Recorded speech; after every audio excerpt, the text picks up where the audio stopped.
who knew that this Black History Month, Dr. Wendy would be inspiring us with the words of the late, great Martin Luther King Jr. In the end, it's not the words of our enemies that we'll remember, but the silence of our friends. Like, happy Black History Month. As you guys know, season 7 started long before the show actually came on, when we got the news that Ashley Darby and Michael Darby were through. This season finale ended with Ashley telling us that she had finally decided to move out of the penthouse that she shared with Michael Darby and into a $13,000 a month house equipped for her and the boys. Michael won't be there, but they did purchase it together in their LLC.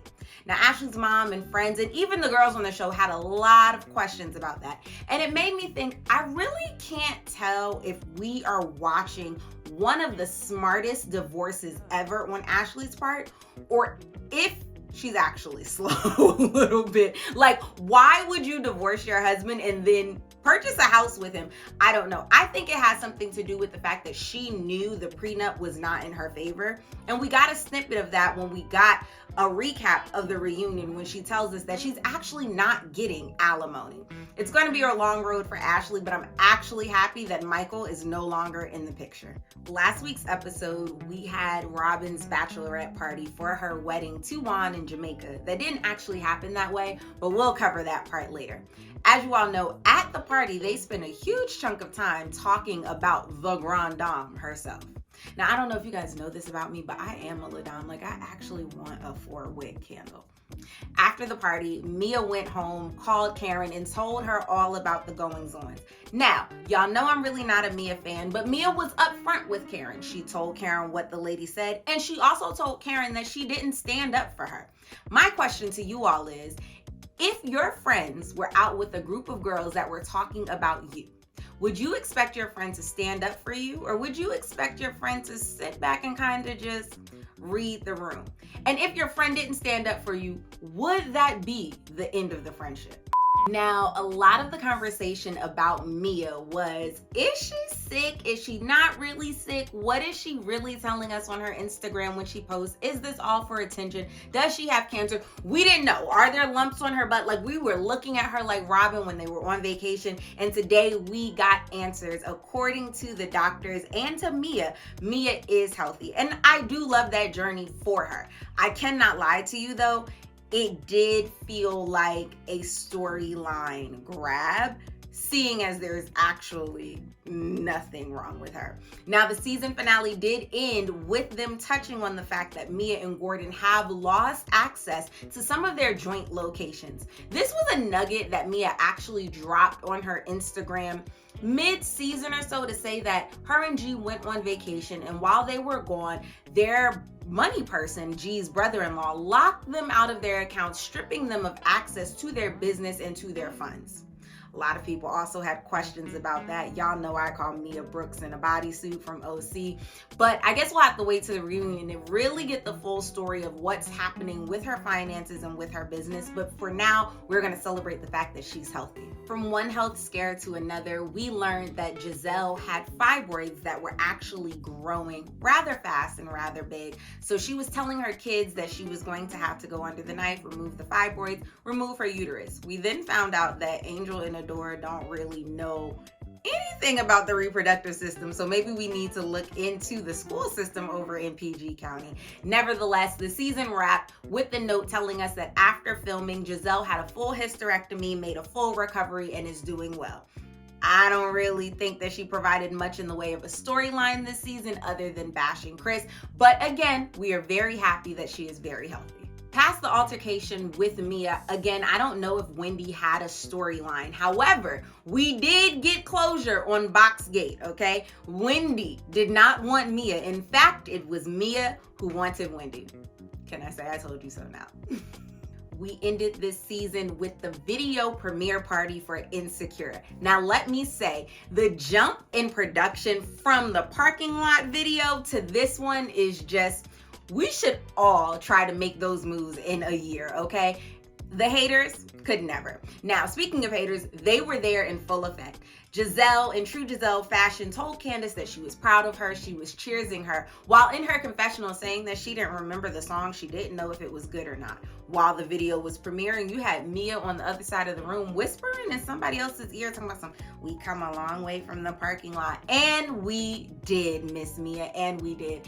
Also at this party, we attempted to have an altercation between Karen and Charisse, but really Karen didn't have the time for Charisse. Now, normally, I would say that Karen gave unbothered in this altercation because she said the source was not good, the source being Charisse, okay? But then after leaving the party early because she did not want to fight with the girls, we find out that Karen had her team reach out to the restaurant that the women are alleging she was messing with. It's a long story. The owner of some restaurant in PG County has a friend. That friend is allegedly who was messing with Karen. Karen then reached out to that restaurant in PG County, and she says that they don't even know Mia, so she didn't understand the story. But my question is, why did you care to reach out to the restaurant if you weren't messing with the owner's friend? It gave a touch bothered. And would it be a season finale if there wasn't some sort of blow up? Ashley is still trying to peddle her Chris was inappropriate story, and so she took it upon herself to confront Chris because she's an adult and she wanted to have closure, but we all know that's not the reason she confronted Chris. That altercation didn't go well. Chris ended up storming off, and Candace tells us that she has now officially retired from trying to be friends with Ashley. And baby, I could not be more happy. So this episode ended with Juan and Robin getting married, and super congratulations for them. But we also learned in this episode that Juan and Robin got married without a prenup, thus substantiating my claims that the prenup storyline was fake, fueling the anger of me and all of the fans of Robin sat here and gave us a whole fake storyline all season, knowing that she was sitting on the information that Juan had cheated again. Yet and still, they got married for the second time, not in Jamaica, but in Maryland. She claims that they went to Jamaica, they woke up for the ceremony, and they didn't feel right because her mom and dad weren't there, so they decided to postpone it. They had a beautiful ceremony, still with just the boys and her parents in Maryland. Now, at the end of it, we see Robin walking down the pier, and she turns around and she gives us the middle finger. And I want to tell you that that middle finger would have ate down if we then didn't get the cheating scandal. Like, you're flipping us off, and this man who you left the first time for cheating is still doing the same thing. I don't understand it, but baby, if you like it, I love it. Thanks to Queens of Bravo, we have our official Bravo February calendar. We've got Real Housewives of Salt Lake City, who begins filming on February 13th. Real Housewives of Beverly Hills begins filming on February 14th. Jen Shaw goes to prison on February 17th, and Real Housewives of Dubai begins filming on February 20th. It's going to be a busy month for the people over at Bravo and their production teams. Now, as we continue to scroll down the timeline, this is one that I really, really love. We've got Emily from Real Housewives of Orange County giving us what I truly love from a housewife, which is transparency. She took to her Instagram to tell us that she had recently had a facelift. She said between gaining 30 pounds and then losing said 30 pounds, as well as menopause, her jawline disappeared. She was looking at herself on TV and didn't even recognize herself. And so she decided to get a facelift.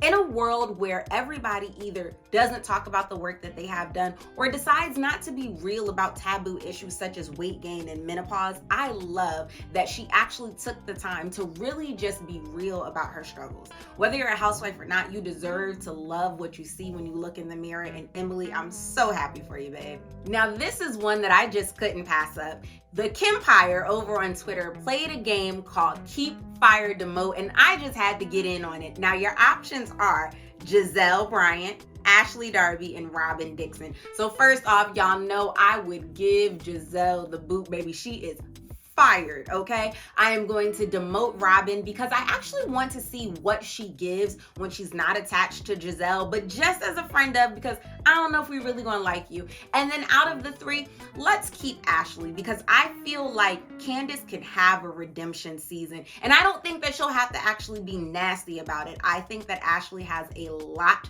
going on in her personal life, and that's going to make for good TV and good drama.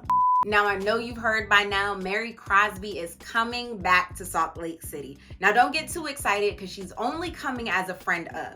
But over in Salt Lake City, that could mean full-time camera time for us. Now, if you have been watching Salt Lake City from the beginning, you know that Mary is missed. She didn't show up to the last reunion. And so we have so much that we want to hear from her. And I am ready. Like I told you before, they begin filming on February 13th. So it won't be long before we see her on our TVs again.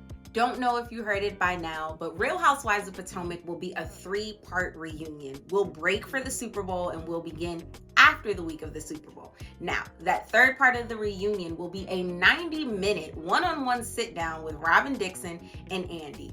I was not excited about this until I watched Robin on Watch What Happens Live last night with Andy. And baby, if Andy lays into Robin the way that he did last night, I'll be tuned in for all 90 minutes. I hope we actually get some closure. I hope we get some better answers than what she gave us.